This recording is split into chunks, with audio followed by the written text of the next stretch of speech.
Dans le cadre des Journées européennes du patrimoine qui auront lieu les samedis 17 et dimanche 18 septembre, une conférence de presse a eu lieu afin de présenter les différents équipements culturels qui participeront à l'événement.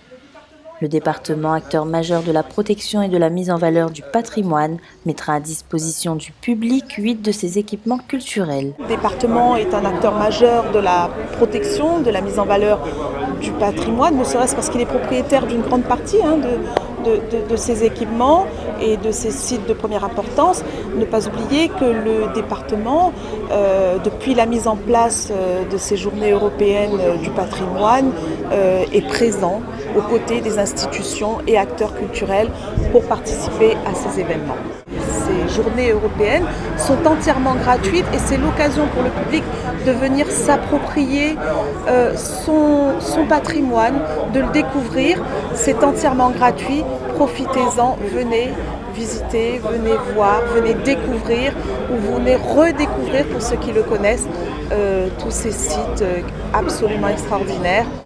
Parmi les différents équipements culturels que possède le département, le public sera attendu au Muséum d'histoire naturelle, au musée Léon Dierx, à l'Iconothèque, aux archives départementales, au musée du Sel, au musée de Villèle et à l'Artothèque. Le Lazaret présent également ouvrira ses portes au public dès le jeudi 15 septembre. Alors pour ces journées européennes du patrimoine, nous proposons en partenariat avec la confrérie des gens de la mer la réhabilitation de la tombe du lieutenant de vaisseau Hector Dubé dans le cimetière du Lazaret numéro 1. Donc cette opération se déroulera jeudi et vendredi à partir de 9h30. Ensuite, samedi, nous proposons 2 conférences. Une première conférence sur l'histoire du chemin de fer à La Réunion avec l'association Titrin. Une deuxième conférence animée par Michel Marinoutou Oberlé sur le choléra entre Maurice et La Réunion au XIXe siècle.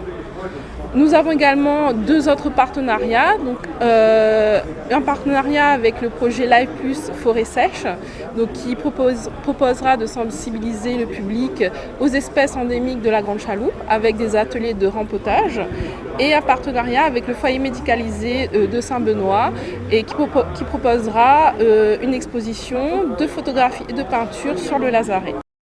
Une manifestation qui permet à tous de découvrir ou redécouvrir à travers ces équipements culturels notre patrimoine réunionnais.